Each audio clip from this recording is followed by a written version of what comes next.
Hey, it's Scott Petrak with another episode of the Brown Zone Coverage Podcast.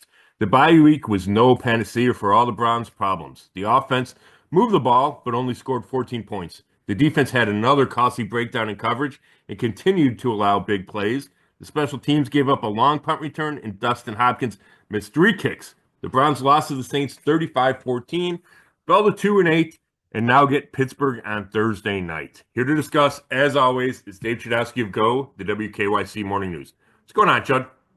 Hey, Scott. I think what's going on is that I feel like now it's come to the point where I feel like we have to watch them. We don't want to watch them. It's kind of like I was telling my wife, I said, hey, they played Thursday night. That opens up the entire day Sunday. And Yeah. I, it just like I'll find things that I can do while I'm watching the game, like Sunday, like things to get ready for the work week. Instead of just like being totally. I mean, I'm half kidding, but like, I mean, seriously, like if I have to like steam a shirt or do a couple things while I'm watching the game, so I can literally tell myself the next day I didn't waste my afternoon watching that. Because Yeah. that, I mean, it's it's just so it's gotten to that point now, and I'm actually looking forward to this Sunday where I don't have to watch the Browns on Sunday. I feel like I got an extra day off. Now I know they played Thursday night, and that's another thing I got to deal with is staying up and then getting up early. But yeah, I mean it's annoying. I mean it's no fun at all. The Browns are zero fun. Yeah, I mean that's a hard reality. And I offensively they were better. Jameis Winston threw for 395, so there's a little bit of excitement, but they still don't score more than 14. Um, the fourth quarter's disastrous, and it's the overarching thing you're referring to. 2-8, out of playoff contention. Um, probably a little too early to start talking where they're going to draft, quarterbacks in the draft, that kind of thing. But Browns fans thought they were past this, uh, and I did too. Obviously, given the playoff appearance of a year ago, given what we talked about the roster, all the things, all the realities that have come crashing down this year. So I get it. I get the, if you want to call it apathy. I don't know if it's officially apathy, but um, I got buddies texting me going to Home Depot on Sunday. So Yeah, yeah, it's sad. Yeah, I yeah. mean it's sad, and I don't know. I don't know if it gets any better this year. Maybe they, pull out a couple wins, give some excitement. You get, I like watching NFL football, period. So there's something to be said for that. But I get it. If you're really invested in this team, it's really let you down this season, and I get the repercussions of that. Yeah, you just gave me a flashback there to one of our pods, many months ago, and I was wrong. I was somewhat right in the fact that I only predicted 9 wins and I wasn't on board with like the complete excitement that some people were, like AFC Championship, Super Bowl. Like I wasn't there, but I do remember making the comment that the days of being 2-8 and the days of being 1-15 were over. Like Hmm. I have to admit, like even when you like I just you make the playoffs last year, it's hard to believe we're at this spot. And hopefully it's just a 1 year thing and they can fix it and get it turned around, and that there's enough, they were able to build enough the last few years to get it back right away. Like hopefully we're not, you know, too much in the hole, but then Right. again, maybe we are. I don't know. Time will tell on that. But and I know you agree, like we did not think we would be in this spot. Oh my gosh, no. And I mean, we'll have plenty of time to discuss long term and can they turn it around, but that is the beauty of NFL. Teams do turn it around quickly, or can turn it around quickly. You look at the Chargers; they fired a coach last year. They were missed the playoffs. They got Jim Harbaugh in, and look out. And it doesn't. And we'll get into this. It doesn't take firing a coach. Teams figure it out from one year to the next. It happens. Um, teams go from last to first, first to last every year. It's the kind of league it is. The margins are so thin, especially if you don't have an elite quarterback, right? The margins are a lot wider if you have Patrick Mahomes, or Josh Allen. But for most of the teams in the league, they're thin. And it's, do you make a play here? Do you make a play there? Do you get this bounce? Do you not get this bounce? And I get it, 2-8, you lose sight of that. But 2-8 could be 4-6 or 5-5, and it doesn't feel as bad. It doesn't feel like to borrow a phrase, a runaway train. That's how this league works. It gets going poorly, and it's hard to get it stopped when it's headed in the wrong direction. So, um, you know, could they turn it around? Yes, next year, certainly. But nobody saw, or I certainly did not see this coming. I thought they were going to be much better than this. Yeah, we both predicted the Browns to win, and heading into the fourth quarter, tied 14-all. I thought, hey, this is what we were seeing. This is why we went out on a limb and predicted it.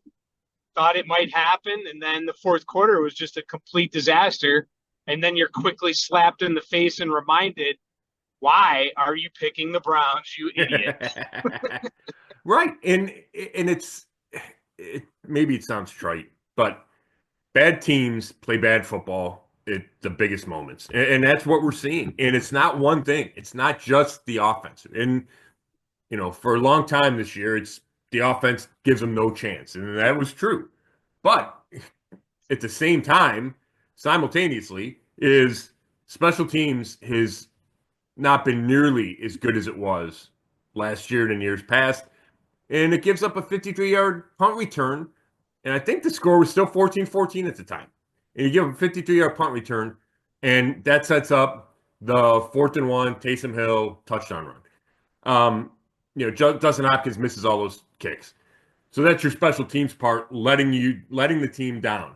And like I said, that's when you're going wrong, when you're going poorly, and you're a bad team, those are the kind of things that happen. You just play bad football, period. Defensively, you find ways to lose. Yes. Yes, and it's the opposite of complimentary football. Then your defense, which had gotten a couple turnovers finally from Denzel Ward, and had limited New Orleans to 14 points. Starts getting gashed again, and they had a big. They gave up a 71-yarder to Valdez-Scantling in the first half, and that was one of those where half the guys played one defense, half the guys played the other defense. But they were able to recover. It's still a close game. You're still giving your team a chance. I think they got a couple of stops there, even when it was 14-14, and the Browns couldn't capitalize offensively. And then the dam breaks, and it's 3 touchdowns. And it's 2 long Taysom Hill touchdowns. So, the defense has given up too many big plays, has all year, given up too many points, has for much of the year. So it's a complete thing. And then, like I mentioned, Jameis Winston throws for 395, yet they still can only get in the end zone twice. So it's all of it. And it crystallized in that fourth quarter where a competitive, pretty fun game to watch turns into a blowout. And it didn't need to, and it shouldn't have happened, but it did, and you're staring at another 21-point defeat. Yeah, defense and embarrassment in the fourth quarter, showing us again that they're not an elite unit. The special teams you just mentioned, and Taysom Hill, wasn't he supposed to be a marked man? I mean, if that's the way you mark a man, I don't want the Browns defense marking anyone I need to take down. I don't want them on my side if that's what a marked man is. Right. Obviously they knew about Taysom Hill. We asked all week. All we did was ask players and coaches about Taysom Hill. They knew what a danger he could be, and they didn't stop him. They didn't come close. The only time they stopped him was when he threw a terrible pass that was intercepted, as a bad decision. He tried to throw a deep post. It was intercepted by Ward. And then the Saints are going in to score again, and Ward rips it out of his hands and recovers a fumble. That was the only time they stopped Taysom Hill. 7 carries for 138 and 3 touchdowns.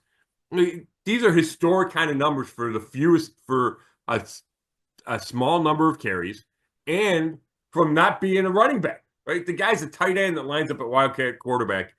And, I know that when you're in a Wildcat quarterback, it changes the blocking numbers, and there's some advantage to that. You still got to be able to stop the guy. And the Browns did a terrible job, and they did a terrible job in the fourth quarter when it really mattered. And, all those good things you said about the defense, all the, Jim Schwartz knows what he's doing. And I don't doubt that either, right? Jim Schwartz knows what he's doing. But they can't figure out a way to stop him. Guys miss tackles.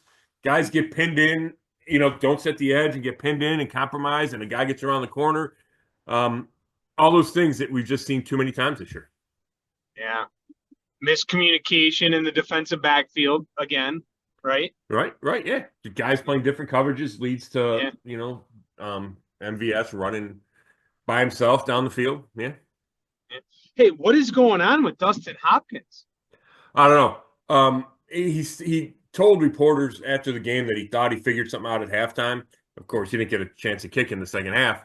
We'll see Thursday night if it worked. And I get it. There's technique stuff, and um, you can have it going the wrong way, but I mean that was bad. The 51 yarder, you go, okay, it's 51 yards. It's still not good sign because he's missed too many kicks this year.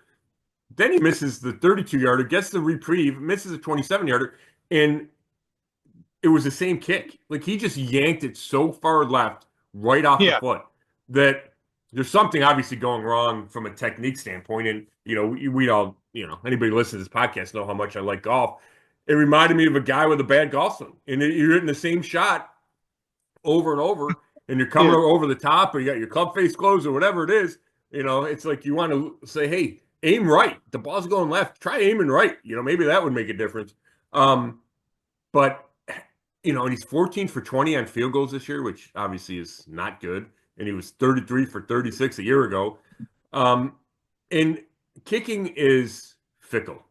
And unless you're the Justin Tuckers of the world, and he's struggling this year, or even Boswell in Pittsburgh, unless you're the best of the best, there are huge ups and downs within seasons, within careers. And I say that to say that this, number one, this is not that unusual, but number two, to question why the Browns gave Dustin Hopkins a 3-year, $15.9 million extension in July when he was already signed for 2024. It felt like it was unnecessary at the time. It feels unnecessarily and maybe regrettable right now. I asked Kevin Stefanski on Monday about, did you think about bringing in another kicker? And the answer is a quick no. Well, I'll tell you what, part of that's because you're paying this guy a bunch of money. And, the other part is the season's, probably down the drain here. But if he were a young kicker, they might be having a different conversation. So, in a season like this, you start questioning everything. And, like I mentioned, we questioned it before. And he's 34 and he's got a track record, but I don't know. I didn't like the extension at the time, and maybe it's a salary cap thing that I don't understand, but I feel like you're tied to this guy now that you don't know if you can count on him. Yeah. You said probably down the drain. It is Yeah, down the drain. right. You could take probably out of there.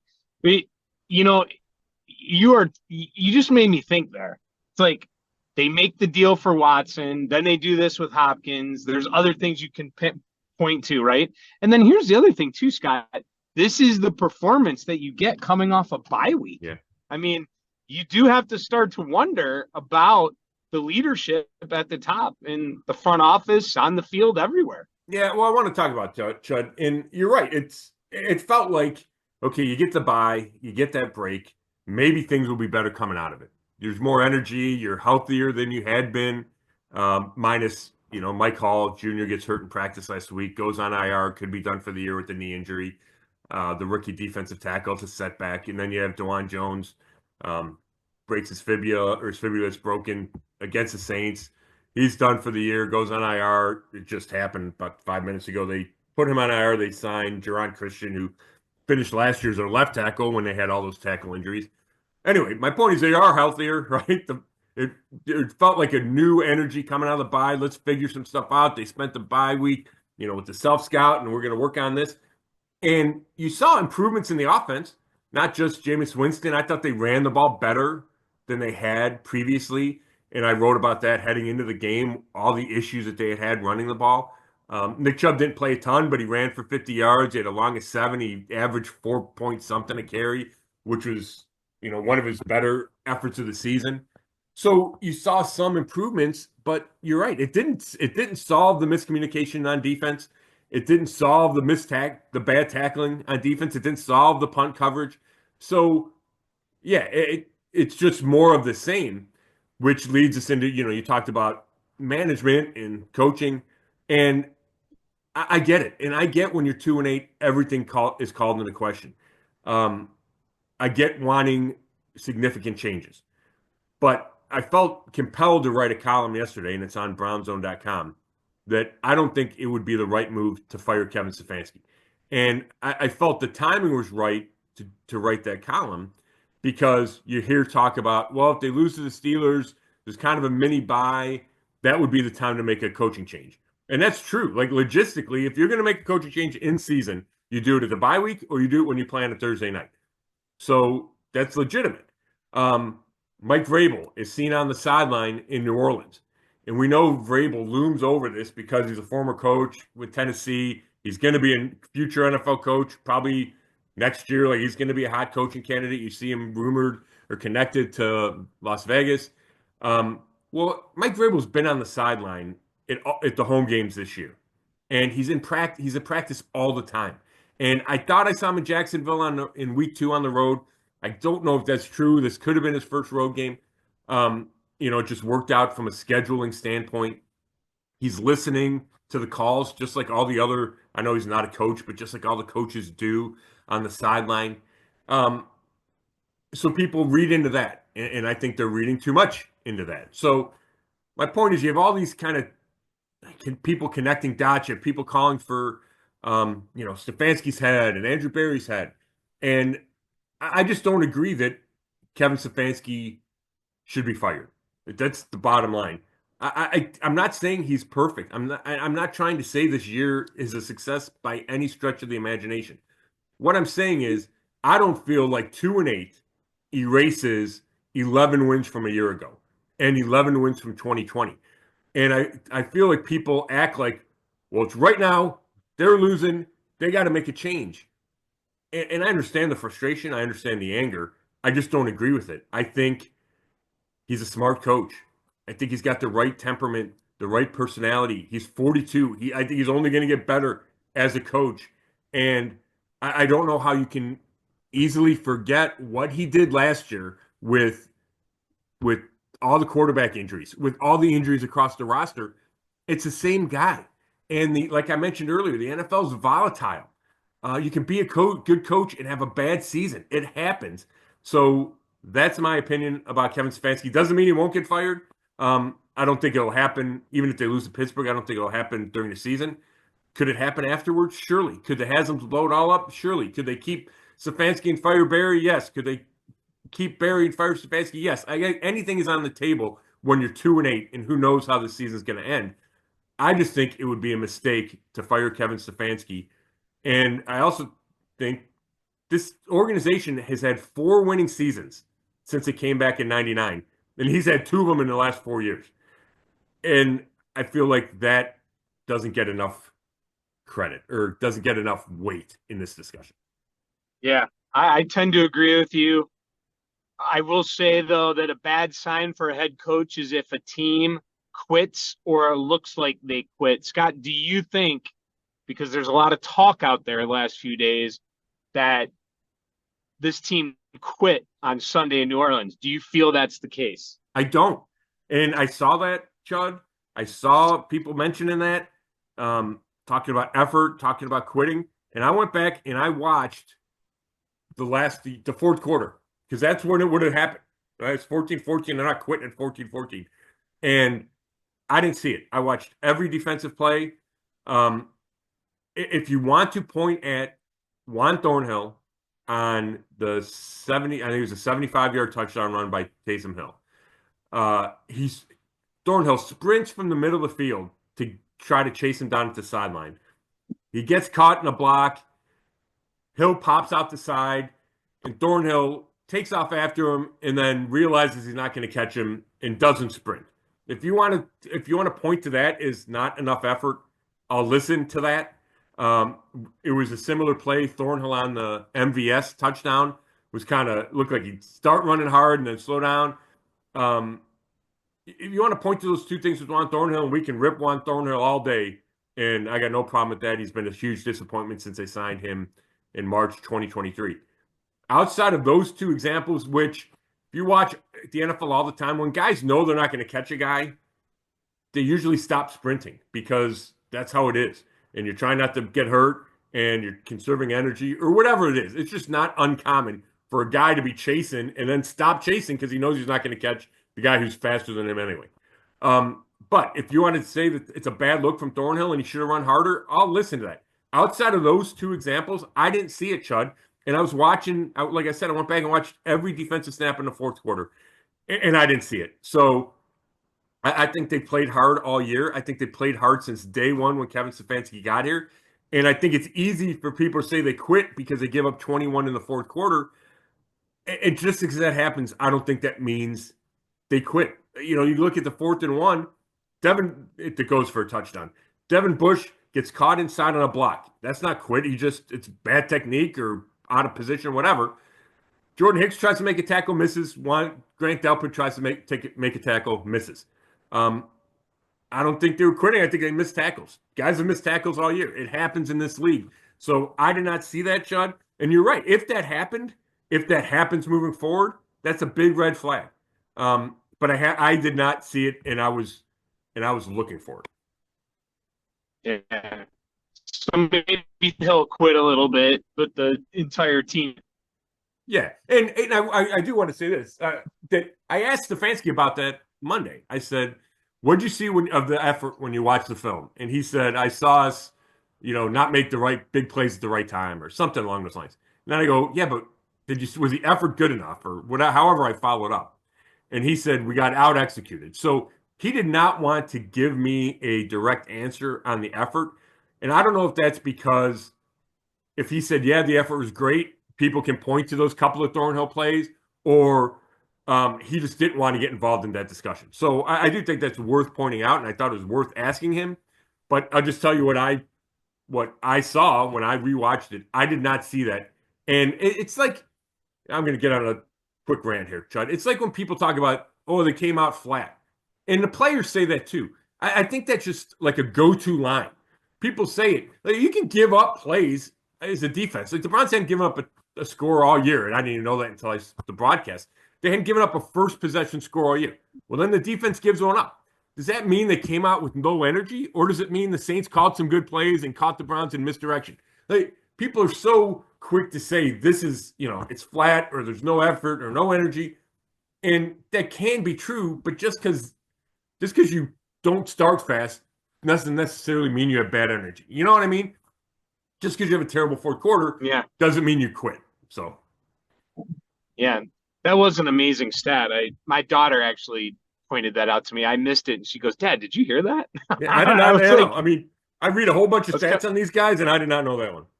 Yeah, that was surprising. Didn't think about it. I got two topics I want to dive into, but before I do that, just quickly, the Dawand Jones injury. That's a tough blow, and what does that mean moving forward with Jed Wills?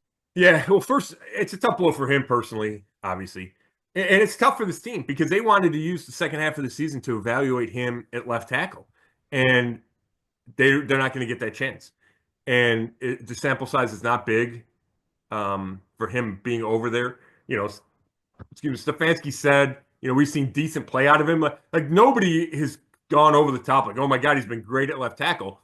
So I don't think they can make the leap to say he's their future left tackle. Now, you can make a leap to say, or it's not a leap. You can go ahead and say, hey, I think he's going to be one of their starting tackles.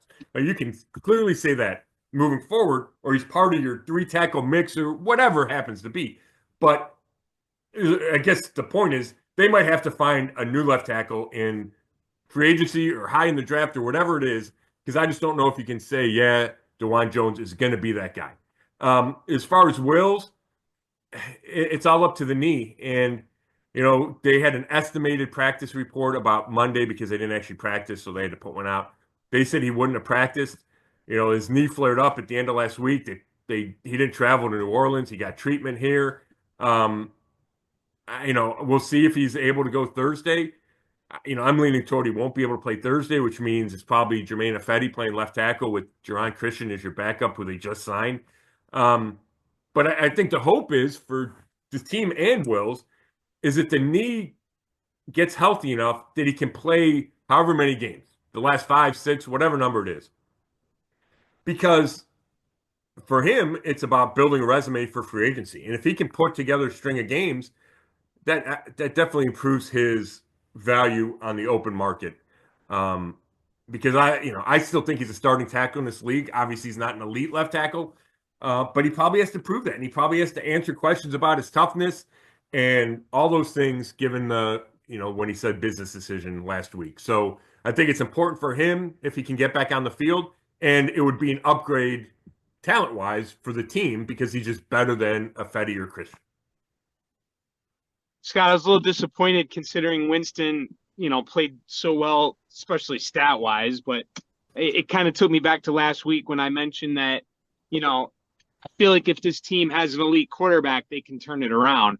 Mm-hmm. And then you watch that and you're like, well, geez, they got pretty good play and they didn't. But then I start thinking, well, I mean, Joe Burrow has been playing great and the Bengals aren't winning. And you have quarterbacks. It just happens. You're going to lose games even when you have good quarterback play. It's going to happen, right? Well, the Burrow comparison is a great one, Chud.